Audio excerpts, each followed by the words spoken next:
बिस्मिल्लाहिर्रहमानिर्रहीम। अस्सलाम वालेकुम नाज़रीन, आप यूट्यूब चैनल देख रहे हैं। मैं इमरान खान हूँ। अल्लाह ताला की कुदरत कैसी है, लोग झूठ बोलते हैं और पकड़े जाते हैं, धोखा देते हैं कौम को और पकड़े जाते हैं, और बार बार पकड़े जाते हैं, फिर भी झूठ बोलने से बाज नहीं आते। मियाँ नवाज शरीफ साहब को कई मरतबा ये गुजारिश की है कि मियाँ साहब, अल्लाह का वास्ता, आपका दुश्मन इमरान खान नहीं है, मरीम नवाज़ को काबू कीजिए इमरान खान को काबू करने से पहले, वरना ये आपकी सियासत का रहा साहब पट्टा भी बिठा देंगी। शहबाज शरीफ साहब को भी कहा था कि अपने बच्चों की जो है वो सियासी ख्वाहिशात के बदले में आप लोग अपनी सियासत तबाह ना करें, और आपके बच्चों को सियासत में लाने के चक्कर में आप लोग अपनी सियासत भी तबाह करेंगे। जब मियाँ साहब ने पूछा था, मैंने तब भी ये बात बताई थी। अब ज़रा ये देखें आपके हुआ क्या है। मरीम नवाज़ साहिबा, उन्होंने एक ट्वीट किया। पहले वो ट्वीट आपको मैं पढ़ के सुनाता हूँ ताकि आपको ज़्यादा बेहतर अंदाज में मामला समझ आएगा। मरीम नवाज शरीफ साहब की बेटी, PMLN की नायब सदर, फरमाती हैं ये साइफर सिर्फ एक कागज़ का टुकड़ा नहीं, वाह वाह वाह, बल्कि रियासत पाकिस्तान की अमानत है। कौमी अमानतों में ख़यानत करके रियासत के मफादात को पामाल करने वाले को निशाने इबरत बनाना चाहिए, ताकि फिर किसी फॉरेन एजेंट को डॉलरों के एवज सियासी भेस बदल कर मुल्क को नुकसान पहुंचाने की हिम्मत ना हो। यह है मरीम नवाज साहिबा का एक ज़बरदस्त मौक़िफ़। इसके अलावा भी कुछ फरमा रही हैं, सुन लें ज़रा, छोटा सा है वो भी। एक तो जालसाजी की और फिर उस खौफ से कि पकड़ा ना जाऊं, साइफर ही गायब कर दिया। रंगे हाथों पकड़ा गया तो कहता है मुझसे साइफर गुम हो गया। ये मरीम नवाज साहिबा हैं। अब मरीम नवाज साहिबा चंद महीने पहले क्या फरमा रही थी, ये ज़रा सुने। मैं भी एक दफ़ा दोबारा सुनता हूँ, आप भी सुने। ये एक खत लेकर आ गई, और वो भी जाली खत जिसका कोई वजूद नहीं है। खत के तो सारे कंटेंट्स आपने खुद बता दिए आवाम को, तो वो खत नहीं आपने दिखाया। वो खत आपने इसलिए नहीं दिखाया कि वो खत सिरे से था ही नहीं, और वो जो आप जेब में लेके फिर रहे थे और आपने जलसे में दिखाया था, वो एक खाली कागज था। मैं इस पे क्या कहूँ अब। यानी थोड़े दिन पहले एक खातून कह रही हैं कि ना कोई साइफर है, ना कोई खत है, ना कोई लेटर है, कागज़ का एक खाली टुकड़ा है और इस चीज़ का वजूद ही नहीं है। घड़ के एक बंदा कहानी ले आया और लाकर दे दी। आज वो कह रही है नहीं नहीं, एक साइफर मौजूद था और वो एक कागज़ का टुकड़ा नहीं था, बल्कि रियासत पाकिस्तान की एक अमानत थी, और वो एक ऐसा डॉक्यूमेंट था जो गुम हो गया है, इसको बरामद करना। ये क्या चल रहा है इस मुल्क में? लोगों को आपने पागल समझा हुआ है। वो सारे लोग मियाँ साहब की तरह नहीं सोचते मरीम नवाज साहिबा, कि उनको आप जो भी कहेंगी वो मान लेंगे आपकी बात। भाई, लोग दिमाग से सोचते हैं, और लोग दिमाग से सोचने के बाद फैसला करने का उनका इख्तियार भी है, और वो उसके बारे में अपनी राय भी कायम करते हैं इंडिपेंडेंटली। ये नहीं हो सकता कि आप एक दिन बैठ कर कहें कि कोई साइफर नहीं है, दूसरे दिन आपका मूड है तो आप बैठ के कहें साइफर था, बड़ा अहम था, इमरान खान ने गुम कर दिया है। तीसरे दिन आप कहें कि उसने चोरी कर दिया है, चौथे दिन आप उसके ऊपर पर्चा दे दें। अब ये अजीबो गरीब किस्म की इनकी सियासत है, किसी को समझ नहीं आती। वक़्त पड़े तो गधे को बाप बना लो। ये एक मिसाल है, मैं मिसाल दे रहा हूँ, मैं ये नहीं कह रहा कि बना लिया, लेकिन वक़्त पड़े तो गधे को बाप बना लो। इस तरह की सियासत जो है वो पाकिस्तान में लोग करते हैं, और बदकिस्मती से करते हैं, और बार बार करते हैं। वक़्त पड़े तो जो है वो बूट के ऊपर खाक उड़ाओ, और वक़्त पड़े तो ज़बान से पॉलिश करो, चाटो बूट को। जब से ज़बान रखी है बूट के ऊपर, मुंह का जायका ही ठीक नहीं हो रहा। ये हालत हो गई है इन लोगों की, और ये हालत होनी थी, क्योंकि जो इनकलाब इन्होंने खड़ा किया था, जो लोगों को इन्होंने शऊर देने की कोशिश की थी, वो सारा इनके खिलाफ सामने आकर चट्टान बन के खड़ा हो गया है। अब ये पहाड़ उनसे क्रॉस नहीं किया जा रहा। इतना तगड़ा उन्होंने इमरान खान को कर दिया है। तो साइफर के मामले पे आते हैं वापस। ये जो साइफर है, इमरान खान साहब ने कहा था कि है, तो इन्होंने कहा था नहीं है, साबित हो गया कि था। ये जो साइफर है, इमरान खान साहब ने कहा कि इस साइफर के अंदर धमकी है और ये एक ऐसा पेपर है जो बहुत इंपॉर्टेंट है, इन्होंने कहा नहीं है। साबित हो गया कि इमरान खान ठीक था। अब बाकी चीज़ें कैसे साबित कर रहे हैं, ज़रा ये देखें आप। एक पेपर, इमरान खान साहब का मौक़िफ़ कैसे दुरुस्त साबित हुआ है। ये जो साइफर है वो, इसके ऊपर एक समरी जारी की गई है, समरी फॉर द कैबिनेट, कि जनाब ये जो recommendation of the sub committee of the cabinet, और कैबिनेट ये कह रही है कि जनाब जो साइफर इमरान खान साहब ने जो है वो इधर उधर कर दिया या गुम कर दिया, उसके ऊपर अब तहकीकात की जाएंगी।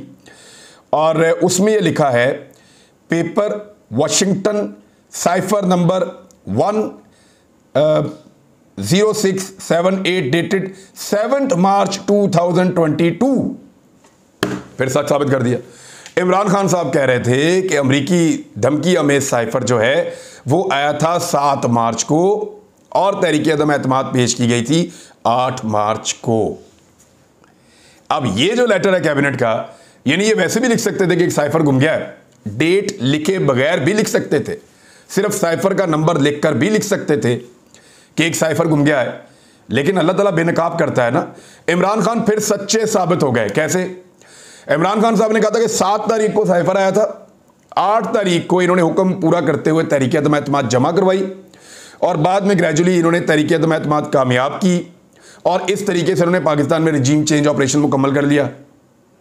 और उससे पहले जिस जिसकी मुलाकातें गैर मुल्कियों के साथ होती रहीं और किस किस तरह होती रहीं और फिर वो क्या रोल प्ले करते रहे, वो सारा भी जो इमरान खान साहब ने कहा था वो भी साबित हो रहा है। तो ये हमेशा कहते थे नहीं नहीं नहीं कोई 7 तारीख को साइफर नहीं आया। आज खुद लिखकर इन्होंने बताया। एक तो इन्होंने कहा वो कागज का टुकड़ा नहीं था, मान लिया। फिर इन्होंने कहा कि जो साइफर था वो एक कौमी अमानत थी और एक बड़ा इंपॉर्टेंट डॉक्यूमेंट था, इमरान खान ने कहा था, इन्होंने मान लिया। इमरान खान ने कहा था 7 तारीख को आया, ये नहीं मान रहे थे, अब लिख के मान रहे हैं। पहले नहीं मान रहे थे, अब लिख लिख कर मान रहे हैं कि जनाब बिल्कुल 7 तारीख को आया था। और अब ये कह रहे हैं ना कि गुमा है या इधर उधर हो गया है। ये याद रखिएगा मेरी बात, ये साइफर भी कहां से निकलेगा आपको लग पता जाएगा। ये इन्हीं के पास से निकलेगा जिनके बारे में इमरान खान साहब ने कहा था कि इसी ने उठाई है, इसी ने उठाई। इसकी जब इंक्वायरी करेंगे सारे फंसेंगे। ना सिर्फ ये फंसेंगे बल्कि वो भी फंसेगा जो प्राइम मिनिस्टर हाउस के अंदर डॉक्यूमेंट्स को इधर से उधर और उधर से उधर कर रहा था। यानी मैं आपको बताता हूं, जब हम साइफर देखने के लिए गए, वजीर आजम का आखिरी दिन था प्राइम मिनिस्टर हाउस में, मैं और अरशद शरीफ साहब जो हैं और साबिर शाकिर साहब, हम 3 लोग मदद हो गए कि हमें साइफर दिखाया जाए, हम देखना चाहते हैं। और हम उन्हें बार बार कह रहे थे कि हमें दिखाया जाए, लेकिन हमें बहुत ताकतवर लोग जो है वो ये कह रहे थे वहाँ पे बार बार कि उसको मत देखें, इट कैरीज वेट, इसका एक बोझ है जो आप नहीं उठा सकते। तो अरशद शरीफ साहब ने और मैंने कहा कि ये क्या कह रहे हैं। तो फिर अरशद शरीफ साहब ने कहा यार बोझ देखेंगे बाद में जो आएगा, पहले साइफर तो देखें उसमें लिखा हुआ क्या है। तो वो जो है वो साइफर तब भी वहाँ पे नहीं था, वो तब भी किसी ने गायब कर दिया था, लेके निकले हुए थे। यानी वो किसी को कोई चीज़ दिखाने के लायक ही नहीं समझते थे। तो जो प्रेसिडेंट वाली कॉपी थी वो दी गई थी स्पीकर को, और वो जो कॉपी है वो गई हुई है चीफ जस्टिस ऑफ पाकिस्तान के पास। और इमरान खान साहब वाली कॉपी कहाँ है उसकी इंक्वायरी करेंगे तो मामला फिर बहुत दूर तक जाएगा, पता चलेगा किसने उठाई और किसके कहने पे उठाई। ये मामला तभी चल रहे हैं, लेट्स सी होता क्या है इसमें। ये सारी वो चीज़ें जो मुबैना तौर पे सामने आ रही हैं सोशल मीडिया पे भी और इन्हीं ऑडियो कॉल्स के अंदर भी। एक और बड़ा सवाल है, क्या इसके ऊपर कोई जुडिशियल इंक्वायरी करवाई जाएगी अब? और इंक्वायरी किस चीज़ की होगी? या चले जुडिशियल इंक्वायरी हो जाती है, सुप्रीम कोर्ट ऑफ पाकिस्तान इसकी तहकीकात कर दे। फवाद चौधरी साहब तो यही कह रहे हैं वहाँ पे करवा ले इसकी तहकीकात। लेकिन इसकी जो भी तहकीकात होगी वो शुरू यहाँ से होगी कि ये ऑडियो कैसे लीक हुई। ये बहुत सीक्रेट ऑडियो है प्राइम मिनिस्टर ऑफिस की, ये लीक हुई है, पहले इसकी इंक्वायरी होनी चाहिए। इसकी एडिटिंग किसने की है उसको पकड़ो, एडिटिंग करने के बाद जिसने इसको पब्लिक किया उसको पकड़ो, उसके बाद पता करो कि साइफर किधर है। खाली ये नहीं हो सकता कि आप एक पहलू जो आपको पसंद है उस पर आप इंक्वायरी करें और बाकी जो आपको नहीं पसंद उस पर आप इंक्वायरी ना करें। ये मरियम नवाज ने फिर फंसवा देना सबको, ये याद रखिएगा मेरी बात। कुछ और खबरें हैं इसके साथ ही जुड़ती हैं। मैं अभी इन्होंने इंक्वायरी का और कार्रवाई की मंजूरी तो दे दी है वफाकी काबीना ने इमरान खान और साथियों के खिलाफ, लेकिन इसके अंदर मुझे नहीं लगता कुछ निकलेगा, क्योंकि मौक़िफ़ इमरान खान साहब का उल्टा इन्होंने दुरुस्त साबित कर दिया है। फवाद चौधरी साहब ने कहा कि साइफर की तहकीकात सुप्रीम कोर्ट का बनाया कमीशन करे और वहां पे जो है वो सारी तहकीकात की जाए और पता चले कि दूध का दूध और पानी का पानी कैसे होता है। और इसी तरह का कमीशन ऑडियो लीक्स की तहकीकात के लिए भी होना चाहिए। उसूल तो यही है, कानून भी यही कहता है। कल जो वारंट गिरफ्तारी इन्होंने जारी किए थे इमरान खान साहब की खातून जज को धमकी देने का केस, इमरान खान साहब की अबूरी जमानत मंजूर, ये भी खबर है। और इमरान खान साहब की ज़ेर सदारत पाकिस्तान तहरीक इंसाफ का एक इजलास हुआ है जिसमें लॉन्ग मार्च के लिए एक मतअमली अब तय कर दी गई है। ये है वो खबर जिससे सबको सांस चढ़ेगी। तहरीक इंसाफ ने गुज़िश्ता रोज़ होने वाली पार्टी इजलास में इस्लामाबाद की जानिब लॉन्ग मार्च के इंतजामात को हतमी शक्ल दे दी है, जिसकी तारीख का ऐलान इसी हफ्ते अब कर दिया जाएगा। चेयरमैन पीटीआई इमरान खान के ज़ेर सदारत इजलास में हुकूमत की जानिब से एहतजाज को रोकने के लिए तशद्दुद के इस्तेमाल के इम्कान और 25 मई जैसी सूरत से निपटने के लिए हिकमत अमलियों पर गौर किया गया। ज़राए का कहना है कि पीटीआई की जानिब से लॉन्ग मार्च की तारीख का ऐलान होने के साथ ही इस हवाले से तयशुदा हिकमत अमलियों पर अमल दरामद का आगाज़ किया जाएगा। इजलास में यह भी फैसला किया गया कि एहतजाज के लिए वफाकी दारुल हुकूमत और करीबी इलाकों में पार्टी को फौरी तौर पर फ़ाल किया जाएगा, क्योंकि इन इलाकों के कारकुनान एहतजाज में ज़्यादा वक्त गुजार सकते हैं। यह फैसला भी किया गया कि इमरान खान पेशावर और फैसलाबाद डिवीज़न में कन्वेंशन से भी खिताब करेंगे इसी हफ्ते में, जहां वो पार्टी ओहदेदारों को जिम्मेदारियां सौंपेंगे और उनके अहदाफ से उनको आगाह करेंगे।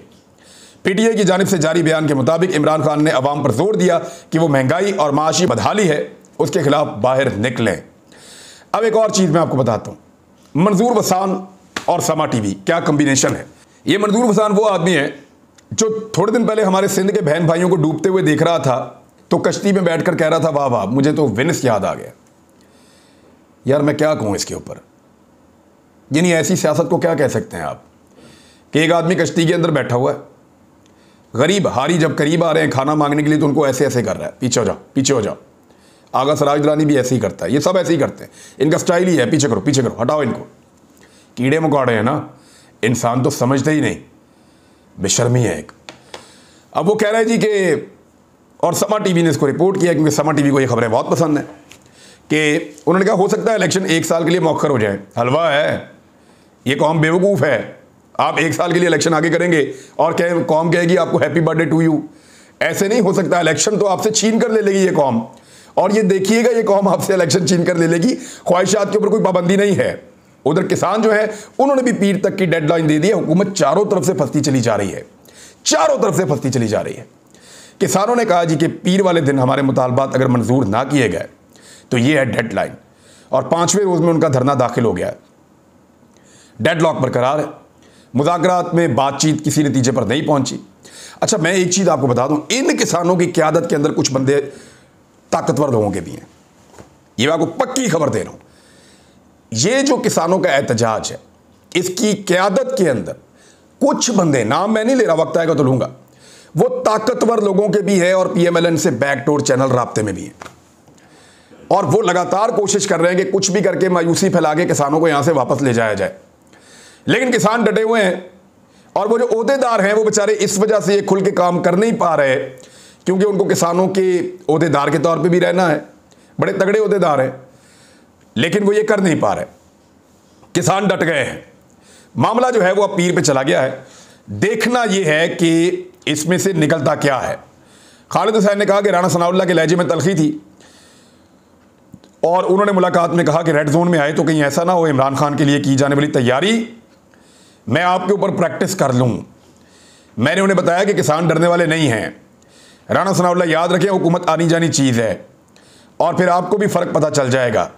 मुतालबात ना माने तो आपकी तैयारी, आप अपनी तैयारी करें, हम आ रहे हैं। ये किसानों ने कहा है राणा सनाउल्लाह को। अब एक नया सर्वे आया है, और ये एप्सोस पाकिस्तान के कंज्यूमर कॉन्फिडेंस का एक सर्वे है, उसकी एक तीसरी सहमाई की रिपोर्ट है। पाकिस्तानियों की जो बेरोज़गारी के खौफ का जो इजहार करने वाले पाकिस्तानी हैं, जो मईशत से परेशान हैं, उनकी शरह 93% तक पहुंच गई है। यानी पाकिस्तान में सिर्फ 7% ऐसे पाकिस्तानी बचे हैं जो खौफजदा नहीं हैं बेरोज़गारी से, मईशत की जो तबाही इन्होंने फेरी है उससे। 93% पाकिस्तानी इस इम्पोर्टेड हुकूमत से अब डरे हुए हैं। और कुछ और चीज़ें भी हैं, यानी इस समय में माली सूरत हाल को कमज़ोर कहने वालों की शरह 61% हो गई है, जो पहले 43% थी। ख़ुद को जो माली तौर पे मजबूत समझते हैं वो 8% से 2% पे पहुंच गए हैं पाकिस्तान में। और यानी लोग बहुत परेशान हैं। ये पूरा का पूरा सर्वे ऐसी बातें बता रहा है जिसमें पता चल रहा है कि पाकिस्तानी ऐसा लगता है कि इस हुकूमत से हार मान चुके हैं, और वो अब हाथ जोड़कर कह रहे हैं कि जान छुड़ा दे कोई इस हुकूमत से हमारी। इस मौके पर जब सब लोग, हर तरफ सियासत हो रही है, वहाँ पे सानिया नश्तर बड़ा शानदार काम कर रही हैं, और उन्होंने पंजाब काबीना के ज़रिए से 100 अरब रुपए के एहसास राशन रियायत प्रोग्राम की उन्होंने मंजूरी दे दी है। 80 लाख पाकिस्तान के जो घराने हैं पंजाब के, वो इससे मुस्तफ़ीद हो सकते हैं। यानी पंजाब की आधी आबादी इससे तकरीबन मुस्तफ़ीद हो सकती है, आधी नहीं तो आधी से कुछ कम। जो लोग बहुत ज़्यादा गुर्बत की लकीर से नीचे जा रहे हैं वो इस 100 अरब रुपए के एहसास राशन रियायत प्रोग्राम से मुस्तफ़ीद हो सकते हैं। तो अभी आने वाले दिनों में लोगों को दिया जाएगा, लेकिन आने वाले दिनों में ये हुकूमतें रहेंगी या नहीं, ये खुद एक बहुत बड़ा सवाल है।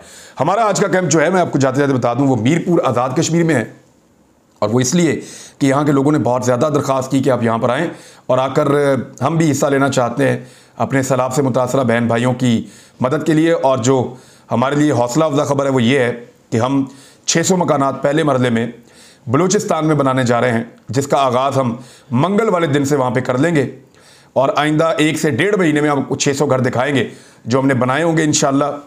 और अल्लाह ताला का शुक्र है कि हमें पाकिस्तान का जो सबसे बड़ा सूबा है और आबादी के लिहाज से सबसे छोटा सूबा है, वहाँ से हम आगाज़ करने जा रहे हैं। अल्लाह ताला हम सब की महरूमियों का खात्मा करे और इस आजमाइश में हमें सुरखरू करे, आमीन।